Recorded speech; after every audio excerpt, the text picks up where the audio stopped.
खबर तफसील से। तेलंगाना असेंबली में एमआईएम के फ्लोर लीडर अकबरुद्दीन ओवैसी के 2012 में दिए गए नफरत अंगेज बयान पर समाअत मुकम्मल हो गई है।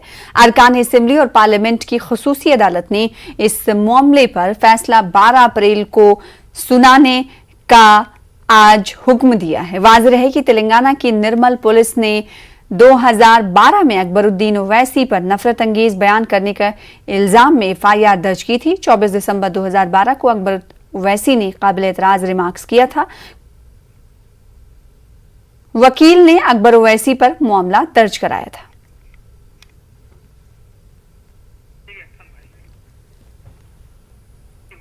धान की तमाम फसल की खरीदारी का मुतालबा करते हुए रियासत भर में टीआरएस पार्टी का लगातार एहतजाज जारी है।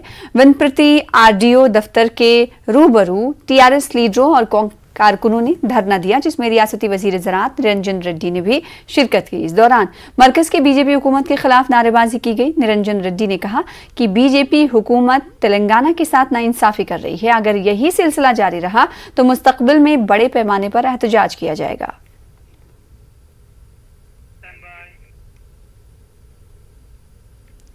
तो धान खरीदने का मुतालबा करते हुए टीआरएस का रियासत भर में एहतजाज जारी है। रियासत भर में टीआरएस की जानिब से धरना और रास्ता रोको एहतजाज किया गया।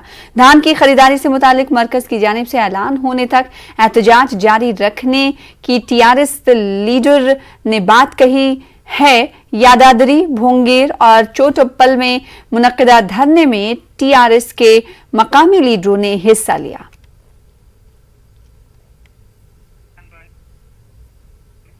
वहीं तेलंगाना के वजीर आईटी के तारक रामाराव ने मोदी हुकूमत को तनकीद का निशाना बनाया। उन्होंने कहा कि मुल्क भर में हर तरफ महंगाई की चर्चा हो रही है, चाय पर चर्चा नहीं हो रही है। इन्होंने कहा कि 2014 से पहले पेट्रोल और डीजल की कीमतों में इजाफे पर हंगामा करने वाले बीजेपी लीडर आज मुजरमाना खामोशी इख्तियार किए हुए हैं। 8 साल पहले जो खाम तेल की कीमत थी आज भी वही है, लेकिन पेट्रोल और डीजल की कीमतों में बेतहाशा इजाफा हुआ है। इन्होंने ईंधन की कीमतों पर रियासतों को टैक्स कम करने का मशवरा देने की मजम्मत की।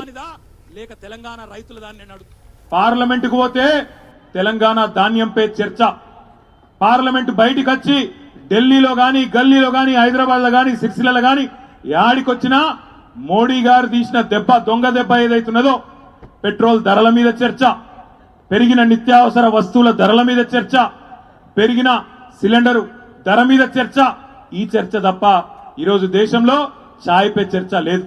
కరెక్ట్ గా 8 ఏళ్ల కిందట క్రూడ్ ఆయిల్ ధర $105. ఈ రోజు కూడా మళ్ళా క్రూడ్ ఆయిల్ ధర $105 ఉన్నది. అది పెరగలే, మధ్యలో పెరిగింది, మళ్ళా తగ్గింది, మళ్ళా ఆడిగాడికే వచ్చింది. కానీ ఆ రోజు పెట్రోల్ ధర మొత్తం మన దేశంలో $70.51 ఉండే 8 ఏళ్ల కిందట. డీజిల్ ధర $53.78 ఉండే. కానీ ఈ రోజు క్రూడ్ ఆయిల్ ధర మారలేదు, ముడి చమురు ధర మారలేదు. కానీ ఈ రోజు పెట్రోల్ ధర నరేంద్ర మోడీ గారి ఘనత వహించిన ప్రభుత్వంలో $120 చేరుకున్నది. డీజిల్ ధర $104 చేరుకున్నది. మరి ఇది ఎవరి చాతగానితనం, ఇది ఎవరి దద్దమ్మతనమో ఒక్కసారి మీరు ఆలోచించాలని చెప్పి నేను కోరుతా ఉన్నా. ఆ రోజు అంటివి కదా, మన్మోహన్ సింగ్ చాతనైతే లేదు, నువ్వు దిగిపో, నాకు అధికారమి, నేను చూపెడతా ఎట్లా పెట్రోల్ ధరలను కంట్రోల్ చేయాలని మాట్లాడిండు నరేంద్ర మోడీ. ఈ రోజు మాత్రం అదే నరేంద్ర మోడీ గారికి గూత వెళ్తలేదు. పెద్ద పెద్ద మాటలు మాట్లాడి ప్రజలను నమ్మించి మోసం చేసి అధికారంలోకి వచ్చి అడ్డగోలు మాటలు చెప్పి ఈ రోజు తప్పించుకునే ప్రయత్నం చేస్తా ఉన్నారు.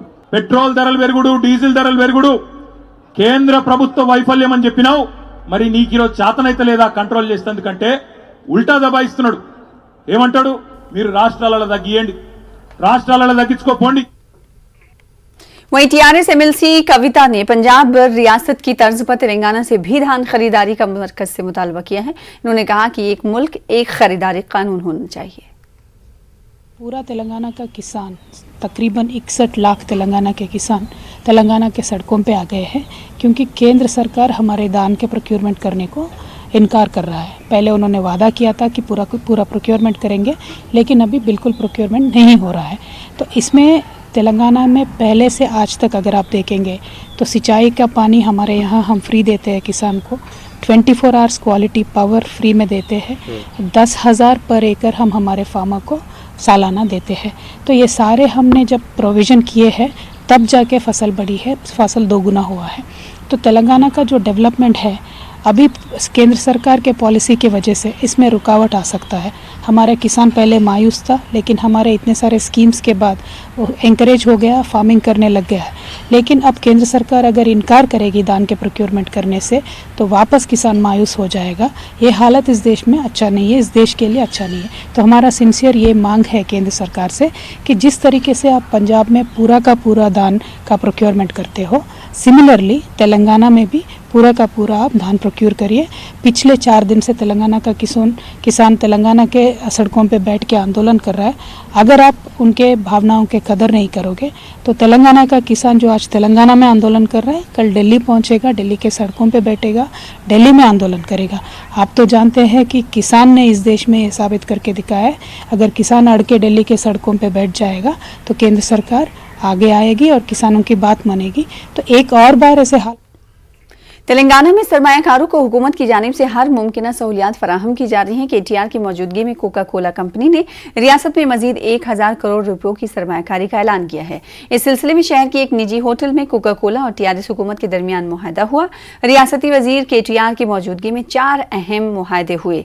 केटीआर ने अपने खिताब के दौरान कहा कि कोका कोला नई कंपनी के क़याम से 10,000 से ज्यादा मकामी लोगों को रोजगार मिलेगा। ये कोका कोला की नई कंपनी होगी।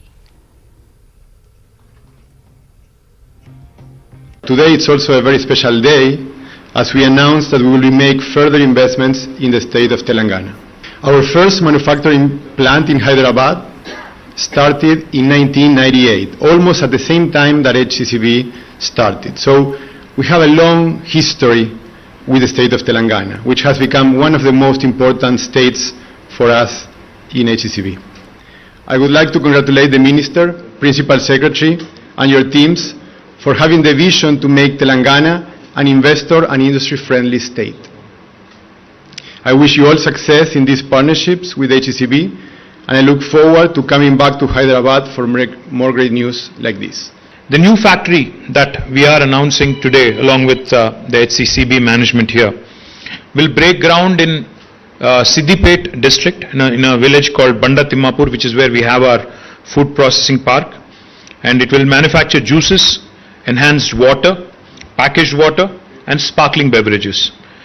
The company HCCB will invest 600 crores in the first phase, followed by another 400 crores in subsequent phases over next 5 years. So that will bring the total investment to about 1,000 crores.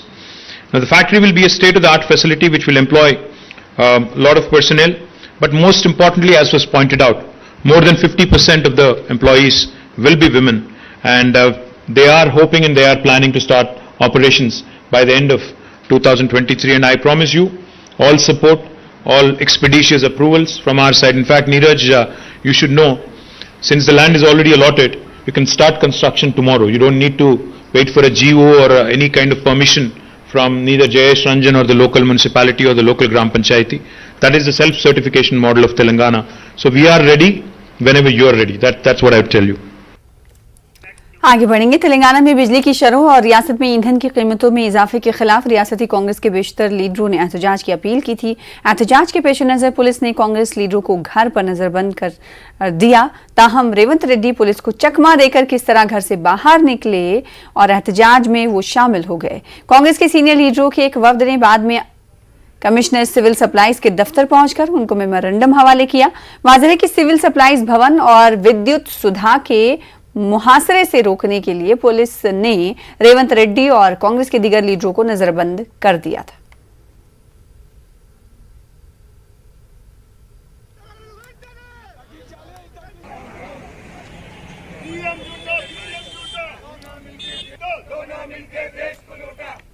News 18 Urdu की खबर का एक बार फिर असर हुआ है। MBBS के 2 तलबा जो माली मुश्किलात से परेशान थे।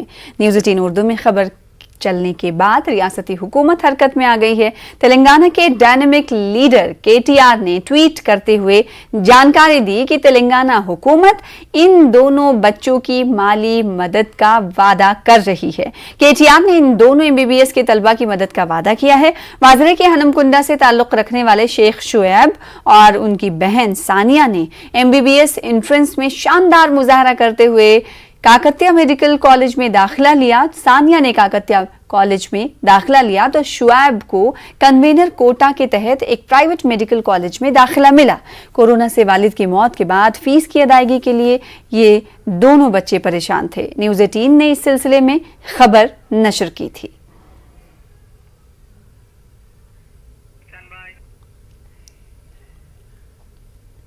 रचाकुंडा पुलिस कमिश्नर महेश भागवत ने बताया है कि एलबी नगर स्पेशल ऑपरेशन टीम ने बैन रियासती मंशियात फरोख्त करने वाली टोली को बेनकाब किया है। उन्होंने बताया कि पुलिस ने 4 अफराद को गिरफ्तार किया है और मुलजमीन के कब्जे से 52 किलो गांजा, ममनुआ तेल और मोबाइल फोन्स जब्त किए हैं, जिसकी कीमत 12,80,000 से जायद बताई जा रही है।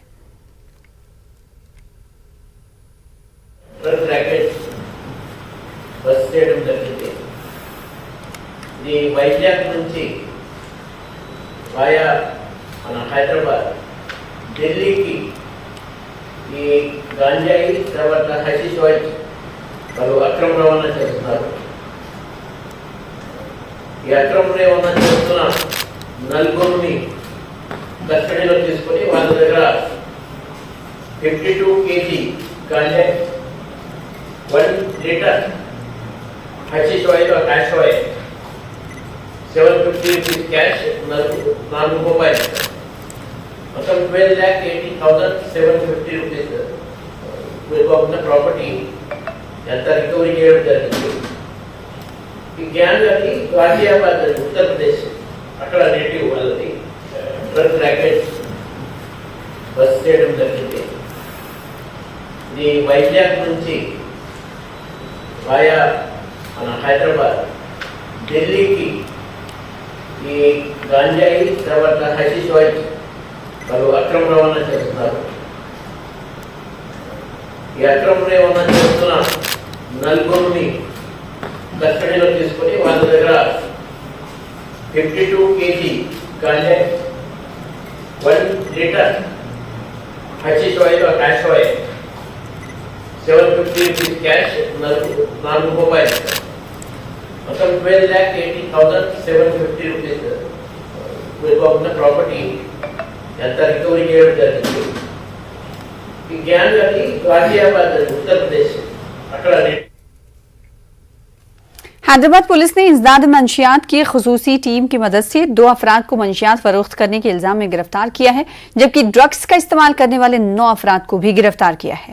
डिप्टी कमिश्नर पुलिस इंसदाद मंशियात खुसूसी टीम जी चक्रवर्ती ने बताया है कि 29 साला एम मदन अपने एक और साथी एम राजू की मदद से ख्वाहिशमंद ग्राहकों को हैश ऑयल फरोख्त करते हुए आसानी से रुपए कमा रहा था। उन्होंने कहा कि मदन का ताल्लुक नाचारम से है और उसने विशाखापट्टनम से ताल्लुक रखने वाले से 1 किलो हैश ऑयल 60,000 रुपए की अदायगी पर हासिल किया। 5 ग्राम ऑयल की बोतल को 3,000 रुपए में फरोख्त किया जा रहा है। पुलिस ने मुलजमीन के कब्जे से 120 ममनुआ ऑयल, मोबाइल फोन आमद करते हुए जुमला 9 अफराद को गिरफ्तार किया है, जिसमें तालिबे इल्म भी शामिल है।